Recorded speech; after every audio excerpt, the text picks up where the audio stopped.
Selon vous, combien y a-t-il de chemins qui nous mènent vers le ciel? Il y en a un qu'un. Je sais pas du tout. Il n'y en a rien qu'un. Une infinité. Un chemin pour aller au ciel. Les chemins qui mènent au ciel,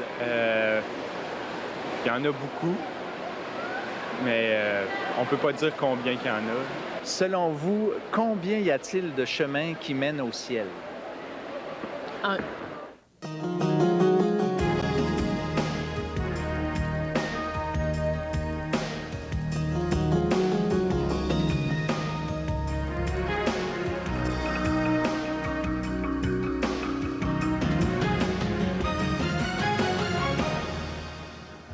Mesdames, Messieurs, bonjour et re-bienvenue à l'émission L'heure de la bonne nouvelle. Aujourd'hui, à nouveau, nous allons nous poser une question importante, une question d'homme, et nous allons laisser Dieu répondre à cette question. Bien sûr, lorsqu'on parle de questions d'homme, c'est aussi des questions de femmes. Bien sûr, on parle des questions d'êtres humains. Parce que vous savez, nous les hommes, on s'en pose beaucoup de questions. Et souvent, on n'a pas tellement les réponses qu'on espérerait avoir. Y a-t-il quelque part un endroit où on peut trouver des réponses qui vont nous satisfaire? Eh bien, nous croyons que oui. Nous croyons que la Bible, qui est la parole de Dieu, nous donne ces réponses. Et c'est la raison pour laquelle nous avons pensé cette année que le thème questions d'homme et réponses de Dieu pourrait justement aider les gens à aller chercher à la bonne source les réponses à toutes nos questions. Aujourd'hui, justement, dans le cadre de cette série, nous allons nous poser la question, est-ce que c'est compliqué d'aller au ciel? Est-ce que c'est vraiment compliqué? Quand on regarde les différentes religions, ce que nous proposent les différentes religions, les différentes nouvelles religions, les sectes, tout ça, il semble que ce ne soit pas tellement simple ce qu'ils ont à nous proposer. Qu'est-ce que la Bible dit? On va vraiment constater que c'est un peu différent. J'aurai le plaisir d'animer aujourd'hui la chronique La Bible répond. C'est François qui va être notre prédicateur invité pour ce message sur ce sujet. François? C'est ça. Est-ce compliqué d'aller au ciel? On va, avec une histoire de l'Ancien Testament, introduire ça. Puis vous allez voir, en fait, c'est simple, mais difficile à la fois, mais c'est simple. OK. Notre artiste invité aujourd'hui, c'est Jacques Whitney. Les habitués de l'heure de la bonne nouvelle, on le connaît bien. Jacques qui participe à l'émission depuis de nombreuses années. Alors, ça va nous faire plaisir de le retrouver pour la première fois au cours de cette présente série. François, on a vu il y a quelques secondes, là, lorsque les gens, cette question leur était posée, à savoir combien y a-t-il de chemins? J'ai été quand même un peu surpris de voir qu'il y a quand même beaucoup de personnes qui disent, bien, ils nous ont pas dit ce qu'ils croyaient être le chemin, mais plusieurs personnes ont répondu qu'il y avait un chemin quand même. C'est ça. Mais je soupçonne que ceux qui, souvent quand on dit qu'il y a un seul chemin, que ce chemin-là soit dans la tête et dans l'esprit des gens peut-être leur propre religion, mais pas d'autres religions. Ce qui est quand même différent un peu de ce que la Bible dit. Oui, parce que la Bible dit qu'il n'y a qu'un seul chemin, mais jamais la Bible dit que ce chemin-là, c'est une religion. Voilà. De quel chemin est-il question lorsque la Bible dit qu'il n'y a qu'un seul chemin qui mène au ciel? Eh bien, si vous voulez vraiment le savoir, on vous invite à demeurer à l'émission parce que c'est le sujet que François va développer, c'est-à-dire qu'il va être notre guide pour nous diriger à travers les réponses ou la réponse que la Bible donne à cette question. Eh bien, quant à moi, je vous invite à venir me rejoindre maintenant. On va faire un petit tour du côté de la ville de Québec à la chronique La Bible répond.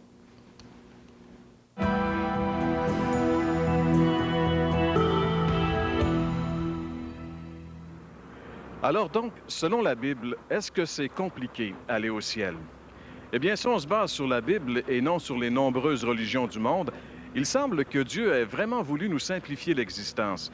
Parce que quand Dieu s'est révélé, il ne s'est pas révélé comme étant une multitude de dieux, comme c'était le cas pour les mythologies grecques ou romaines, mais il s'est révélé comme étant unique. Il a dit, il n'y a qu'un seul Dieu, je suis l'Éternel Dieu. Et hors moi, il n'y a pas de Dieu. Deuxièmement, le Nouveau Testament nous dit qu'entre Dieu, le Dieu unique, et les hommes, il n'y a qu'un seul intermédiaire, un seul médiateur. C'est ce que Paul dit à Timothée dans sa première lettre.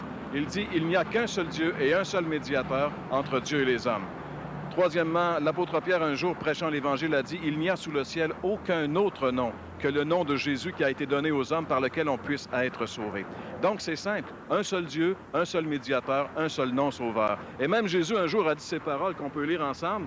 Dans l'Évangile selon Jean, au chapitre 14 et au verset 6, Jésus a dit, le chemin, c'est moi. parce que je suis la vérité et la vie. Personne ne va au Père sans passer par moi. Jésus a dit, le chemin, c'est moi. Il n'y a qu'un seul chemin.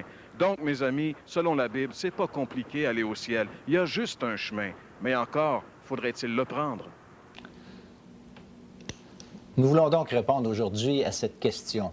Est-ce compliqué d'aller au ciel? Une image vaut 1000 mots, dit-on. Eh bien, quelqu'un a dit un jour que l'Ancien Testament est un peu le livre d'images de Dieu.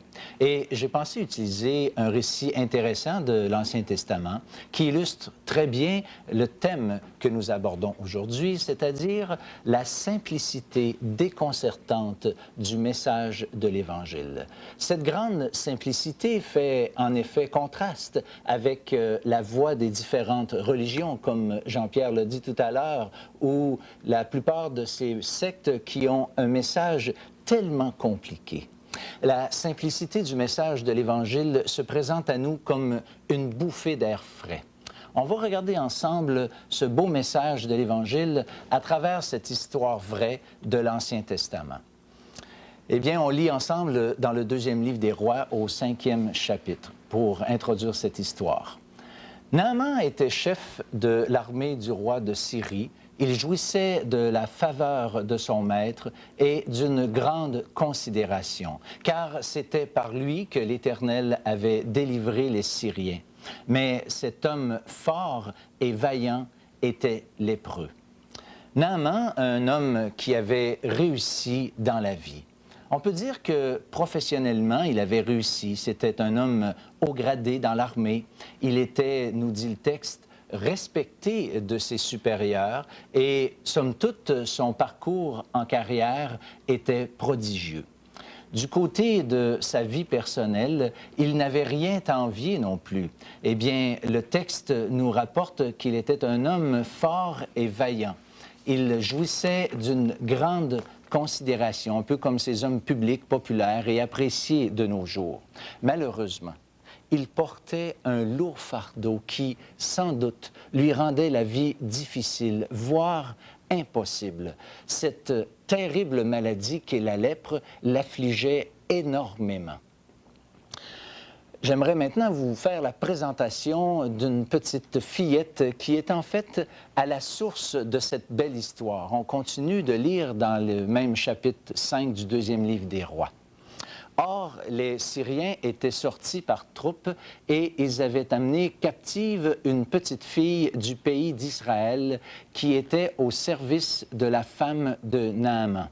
Et elle dit à sa maîtresse, « Oh, si mon Seigneur était auprès du prophète qui est à Samarie, le prophète le guérirait de sa lèpre. » On voit ici un parfait contraste entre cette jeune fille et Naaman. Naaman était, lui, un personnage important, elle, une simple fillette. Son nom n'est même pas rapporté dans le texte. Une fillette déportée de son pays et esclave de surcroît. Cependant, ce que Naaman ne se doutait pas, c'est que cette fillette avait un message qui avait le potentiel de changer sa vie. Ce message était tout simple. Il se résume ainsi. Si mon Seigneur était auprès du prophète de Dieu, il le guérirait de sa lèpre. Naaman, poursuit le texte, a humblement pris au sérieux le simple message de cette fillette et s'est finalement retrouvé à la porte de la maison du prophète. On lit encore la suite de l'histoire dans toujours le chapitre 5 du 2e livre des Rois.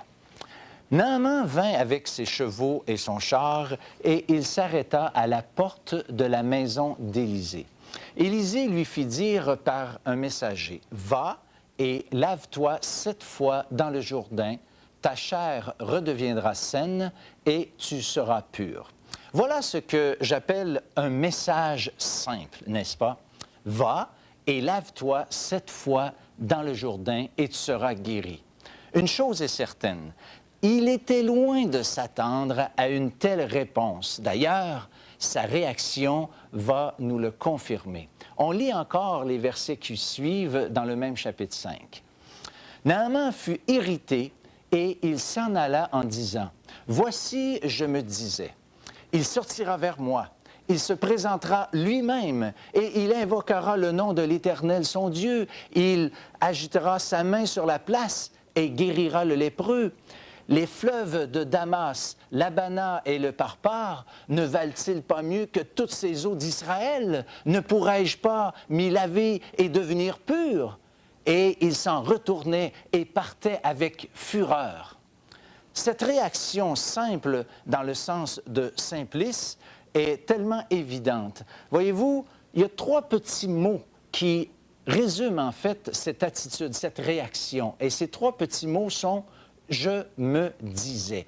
Lui, il se disait toutes sortes de choses. Il se disait que le prophète sortira. Il en était certainement digne à son esprit. Il se disait qu'il ferait des prières devant lui, qu'il lui imposerait les mains. Bref, rien ne s'est passé comme il s'attendait. Tout cela l'a tellement humilié qu'il était prêt à retourner chez lui complètement frustré, sans écouter rien ni personne. Imaginez, se tremper 7 fois dans le Jourdain, dans les eaux sales du Jourdain, ce serait franchement faire un fou de lui à son esprit. Et il avait en partie raison, puisque se baigner dans les fleuves chez lui, certes, il le pouvait. Cependant, il ne pouvait être guéri. Pourquoi, pensez-vous? Eh bien, simplement parce que Dieu veut qu'on lui fasse entièrement confiance. C'est ça, la foi. Et cette foi doit se manifester à l'égard de ce que Dieu dit ici par la bouche du prophète et non à ce que nous disons, ce que nous pensons. C'est le cœur de toute l'affaire, le centre de tout ce problème. Ce qui compte, ce n'est pas la quantité ou combien grande est votre foi, mais simplement de croire ce que Dieu a dit. La seule façon pour Naaman de matérialiser et concrétiser sa foi, c'est de dire sa confiance à Dieu et d'obéir en se lavant simplement 7 fois, comme Dieu l'avait demandé par la bouche du prophète. Heureusement pour Naaman, le bon sens et la foi ont croisé sa route. On lit encore la suite de cette histoire. Mais ses serviteurs s'approchèrent pour lui parler et ils lui dirent, « Mon père, si le prophète t'avait demandé quelque chose de difficile, ne l'aurais-tu pas fait? Combien plus dois-tu faire ce qu'il t'a dit? Lave-toi et tu seras pur. » Encore ici, nous avons une solution simple de la bouche de ces sages serviteurs. S'il t'avait demandé quelque chose de difficile, quelque chose de compliqué, franchement pas quelque chose de simple, ne l'aurais-tu pas fait, lui dirent les serviteurs. Combien plus dois-tu faire ce geste d'obéissance, si drôle qu'il puisse te sembler? Eh bien, on voit qu'il y a eu un résultat merveilleux. Naaman s'est calmé, est revenu à son bon sens et a écouté la voix de ses chers serviteurs. Un résultat simple, mais combien merveilleux s'est produit. Regardons ensemble encore le verset 14, toujours dans le même chapitre. « Il descendit alors et se plongea 7 fois dans le Jourdain, selon la parole de l'homme de Dieu.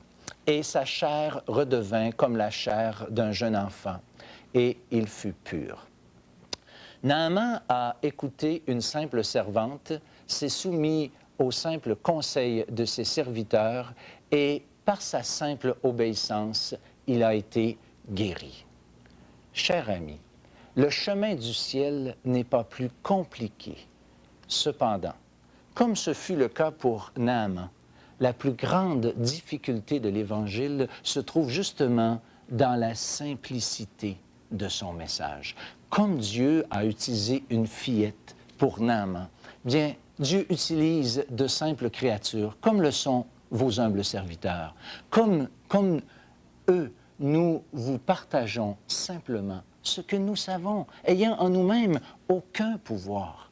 Cependant, nous croyons fermement que le message de l'Évangile que nous voulons vous présenter est une puissance de Dieu pour changer vos vies et sauver vos âmes.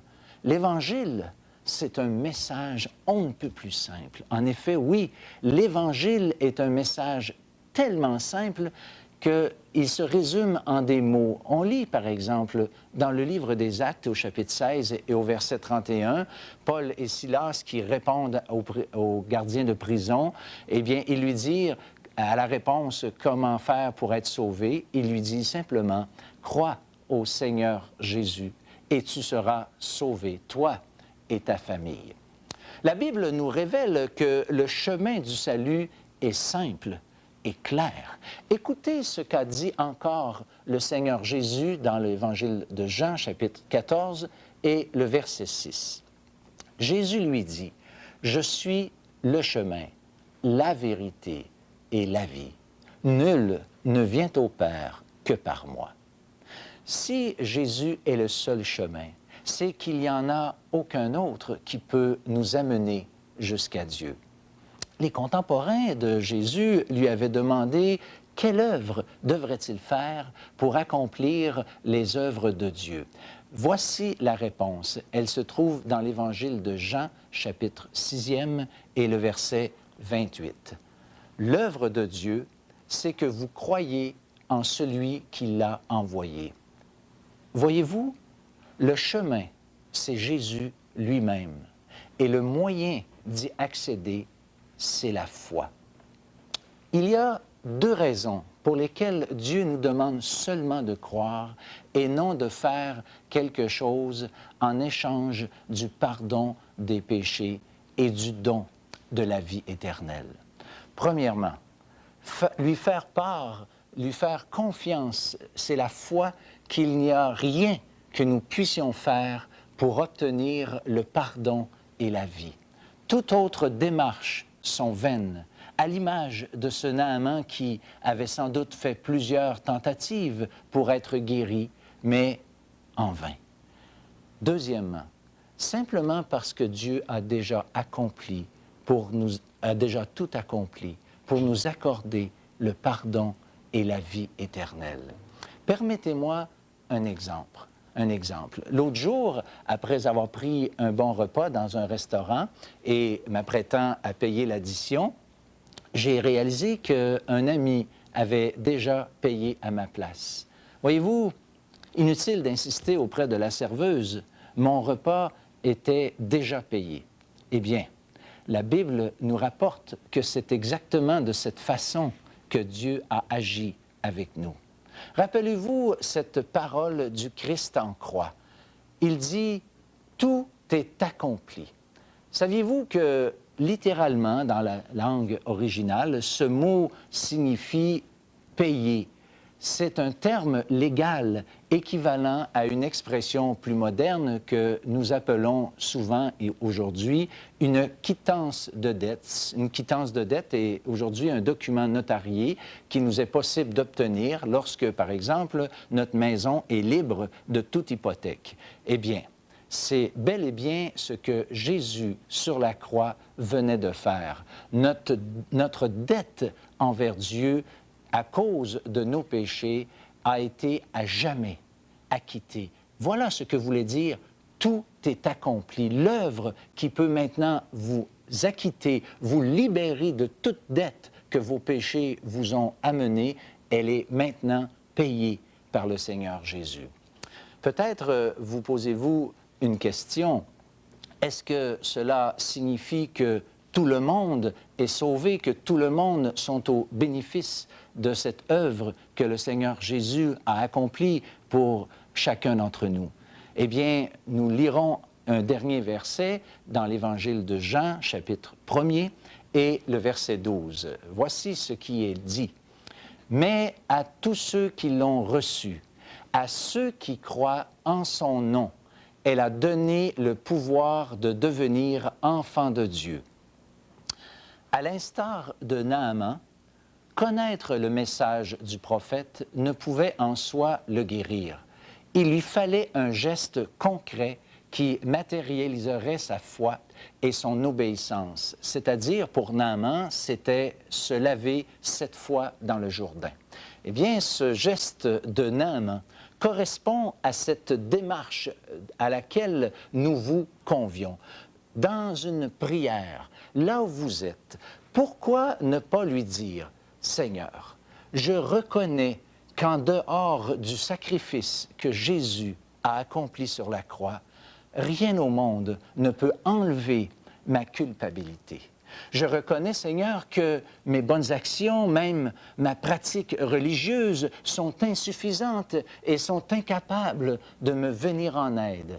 Seigneur, je crois que la vie de Jésus offerte pour mes péchés sur la croix du Calvaire est tout à fait suffisante à elle seule pour effacer mes péchés et me donner la vie.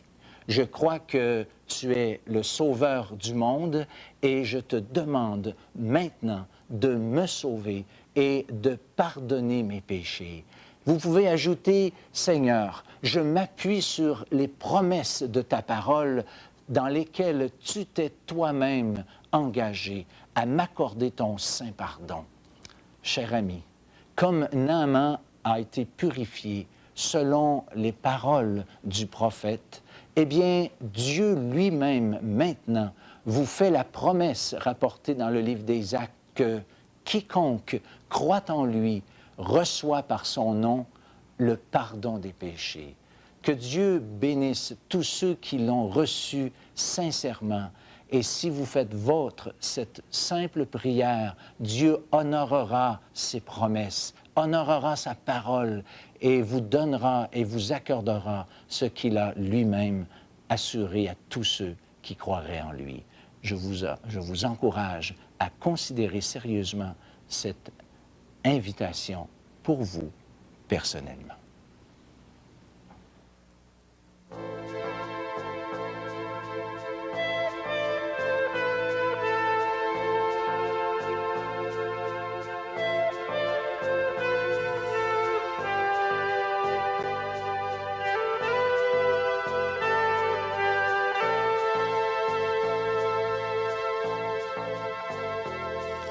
Je comprends, tu hésites, tu évites de parler d'engagement. Je comprends que tu doutes sur ta route. Il n'y a que néant.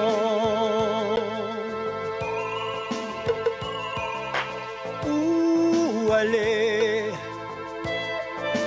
Et puis où trouver? Et qui croire? Chacun a son histoire.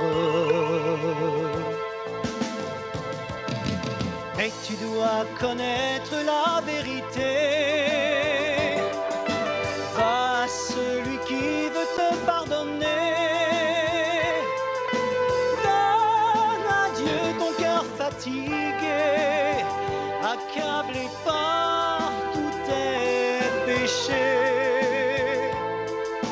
Le salut vient pas d'une religion.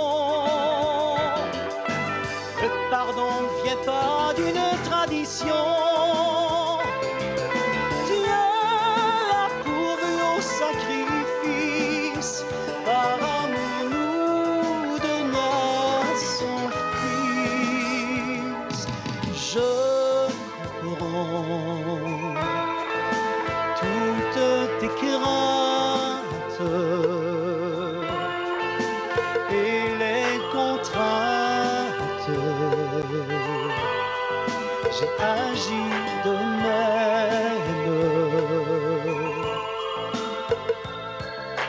Maintenant, plus de doute sur ma route. Se trouvait Jésus.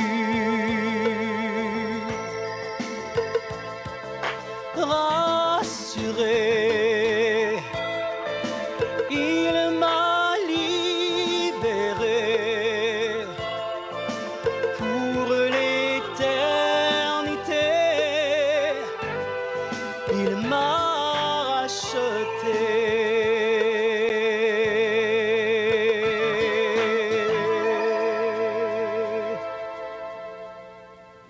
Merci Jacques. Jacques Whitney qui interprétait ce cantique. Eh bien, on en est rendu au temps où on va vous parler un petit peu de nos déjeuners de l'espoir. Quant à moi, samedi prochain, qui est le 9 février, j'aurai le plaisir d'être dans la très belle région de Hull, Ottawa. Je serai au restaurant au Café Le Cheminot. C'est au 254 de la rue Deneau à Hull, dans le parc industriel, tout juste en face des bureaux d'Hydro-Québec. C'est tous les détails qu'on m'a donnés pour bien vous situer, les gens de Hull, Ottawa. Et ça me fera très plaisir de vous y rencontrer. Donc, c'est samedi prochain, le 9 février, à 9 h, au restaurant au Café Le Cheminot à Hull. François, samedi prochain. Oui, moi, je vais être à Trois-Rivières en même temps que toi. Tu es là-bas à Hull. Et puis, moi, je vais être au restaurant Le Sieur de la Violette. Et comme toi, je donnerai mon témoignage, comment Dieu, moi, m'a parlé, mon expérience et tout ce que j'ai vécu en relation avec la parole de Dieu, l'Évangile. On aimerait aussi rappeler peut-être aux gens que ces déjeuners-là sont gratuits. Vous êtes conviés à venir nous rencontrer. Puis il n'y a pas de pression qui est faite sur personne. Vous allez prendre un bon déjeuner dans une ambiance agréable et vous aurez l'occasion également d'entendre justement ce que Dieu a fait dans la vie, enfin pour l'occasion, la vie de François à Trois-Rivières et la mienne dans la région de Hull. Mais à toutes les fois où il y a un déjeuner, il y a toujours quelqu'un justement qui parle de son expérience et ça peut justement avoir un impact dans votre vie, comme on l'espère que les émissions de l'heure de la bonne nouvelle ont un impact dans votre vie. Alors, on vous remercie d'avoir été avec nous au cours de cette émission. On vous souhaite de passer une bonne semaine et on vous convie à être de nouveau avec nous à l'émission L'heure de la bonne nouvelle la semaine prochaine. Bonne semaine et à la semaine prochaine.